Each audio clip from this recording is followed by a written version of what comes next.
Hey everyone, welcome back to my channel. My name is David. If you have not seen me before or heard me, I basically share what I've learned about AWS on YouTube.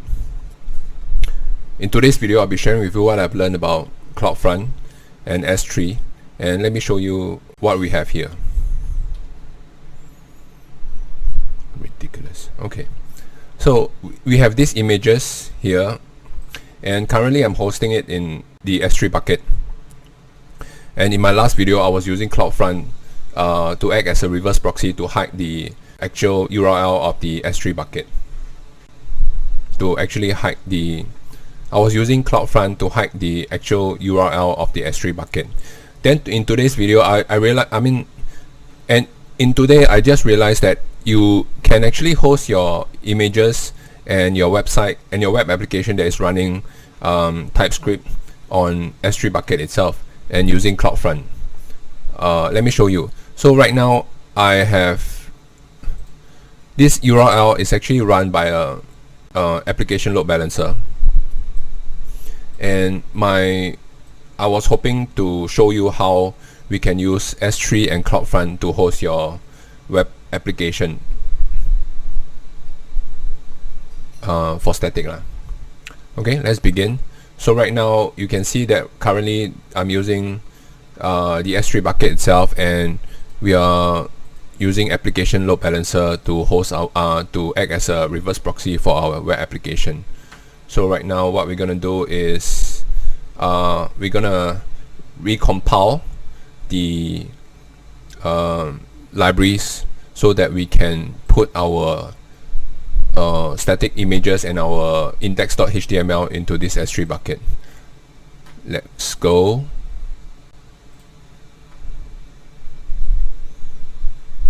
So I'm going into this EC2 instance. Okay, let me make it bigger. Can I make it bigger?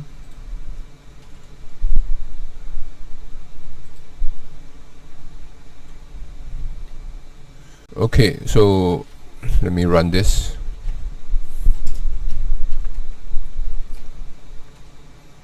Okay, let me install AWS CLI.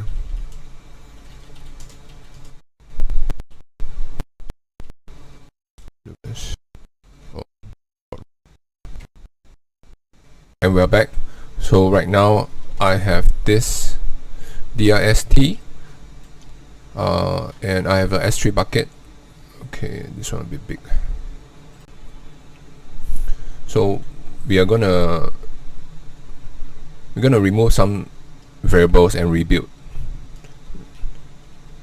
because okay, what we have here is a .env file which basically shows where the S3 bucket is.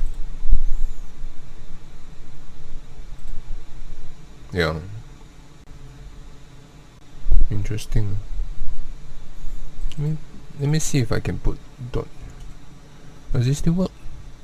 Hey, it still work. Okay. Okay, that's new. Okay, so basically what we have here is a .environment file that have this URL of the S3 bucket. We're gonna remove this. Then we're gonna rebuild the libraries so that it doesn't take into consideration the URL of the S3 bucket.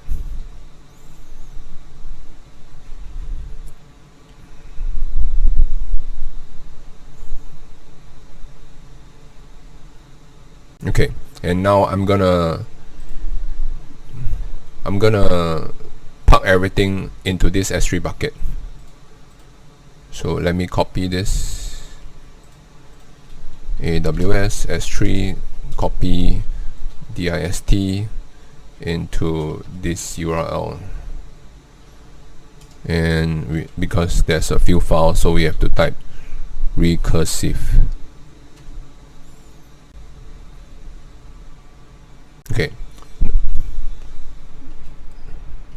Okay, so it's being denied because we don't have the right IAM policy. So what I'm gonna do here is I'm gonna change the bucket policy permission to give this instance profile the permission to access the S3 bucket. Okay, so we have this. We need to find the ARN.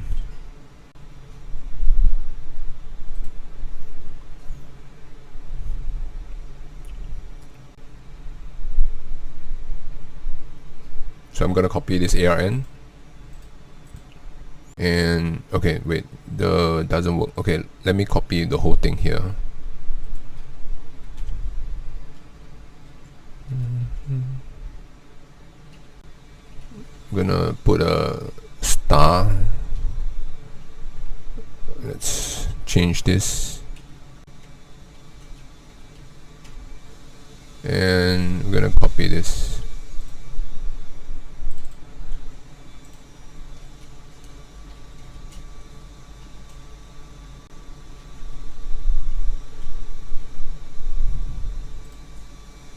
I'm gonna put comma. And does it work? Okay, wait, it doesn't work.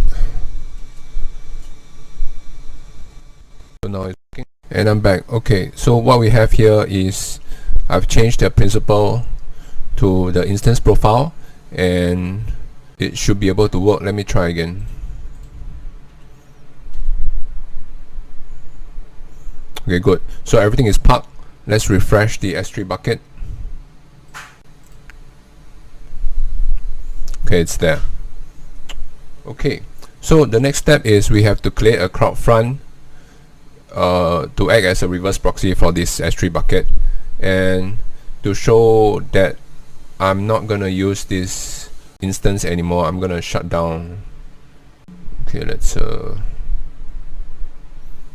I'm not gonna use this instance anymore. I'm gonna shut down. So I'm gonna kill it. So I'm gonna create a CloudFront distribution. I'm gonna call it test. Then gonna click keep everything as default. We're gonna click next. We will be using S3, so we're gonna choose the S3 bucket. Then original path as default. Keep everything as default and click next. Since we're just doing this as a demo, I don't need WAF. And I remember we have something.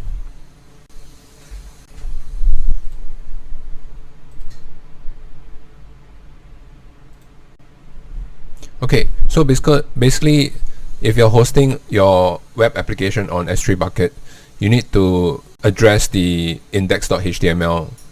So for CloudFront, you also have to do the same. So I put index.html. I'm gonna click save changes, and it should reflect. Let me use this domain. Copy and paste.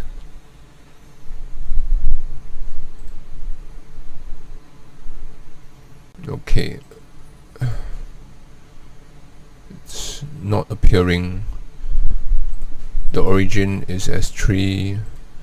The behavior. Oh. Because S3, if you're hosting a web application on S3 bucket, it's running as HTTP. So we're gonna change this to HTTP and HTTPS and keep everything as default.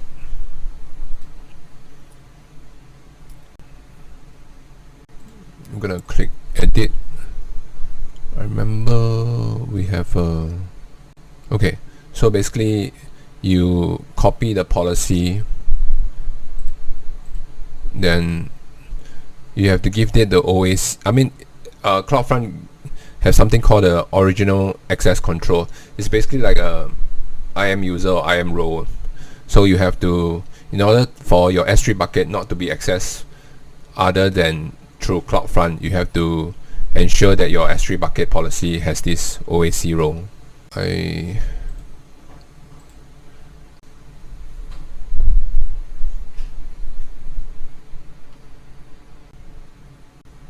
Okay, so basically they already set it up, and I'm gonna remove this.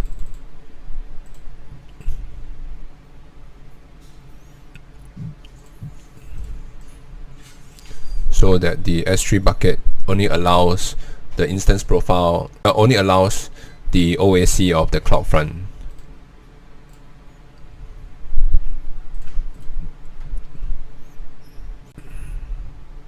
Yep. So okay, so HTTPS still works. Let's look at the images and see whether are they still using the URL of the S3 bucket.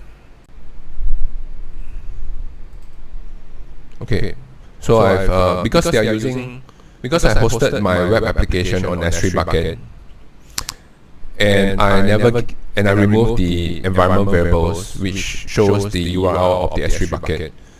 So right now we only have this, and I'm hosting it in front of CloudFront. And the interesting part is let me show you this. The static website hosting is disabled. So, and I'm able to use HTTPS. Okay, but obviously this is for demonstration. The correct path is to use a custom domain that you planted in root 53. Okay, so I have a backend running for search query. Will it work here?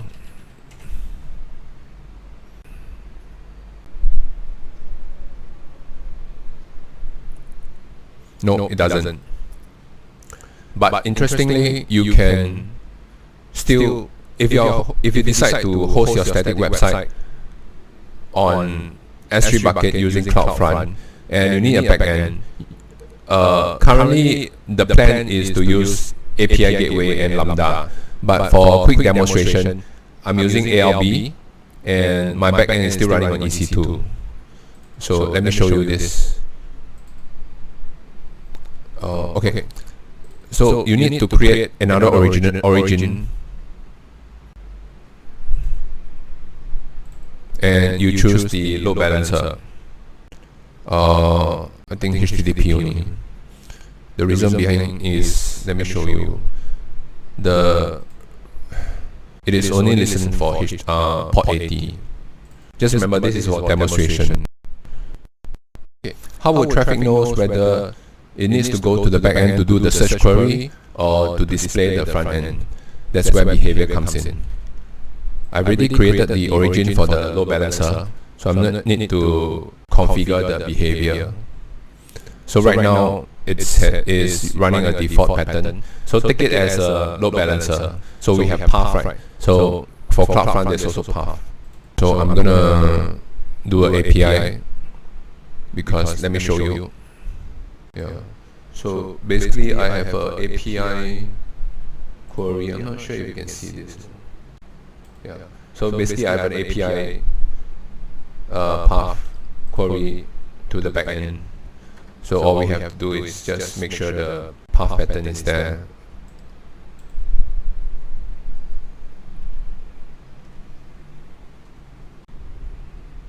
There's something to do.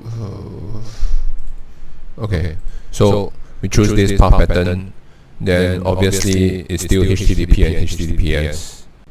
Keep everything as original. Remember?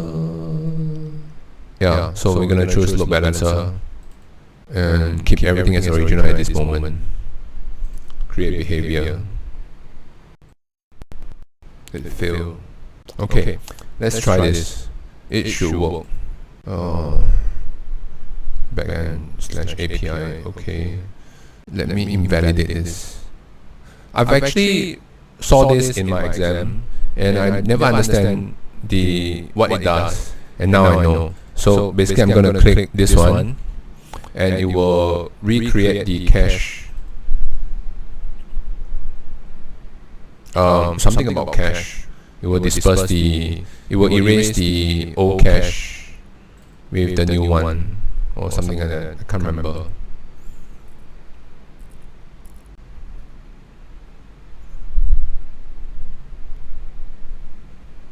Okay, let's try again. And it works. See? That's how invalidation works. Okay. So, wait, let me try laptop.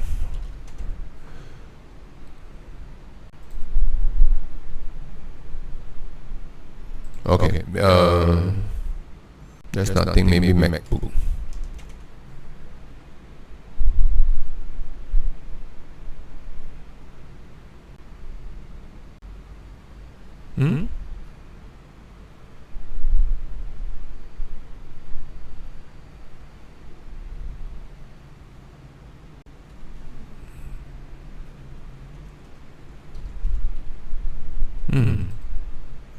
Okay, so it doesn't work.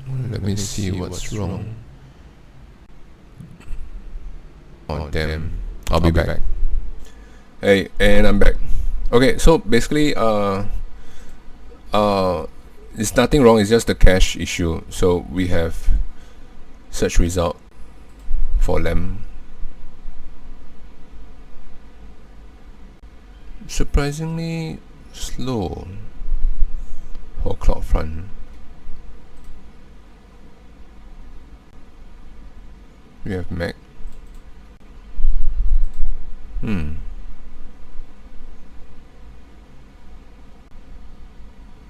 Okay, so the backend has issue. And we have lamp again.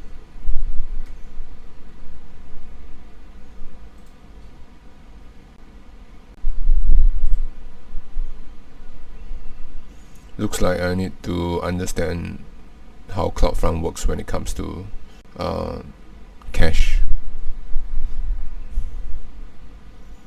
Okay, so I hope you enjoyed this video and you learned a thing or two about CloudFront and S3 bucket. If you have any questions, just leave them in the comments below and I'll try to get back to you. See you, bye.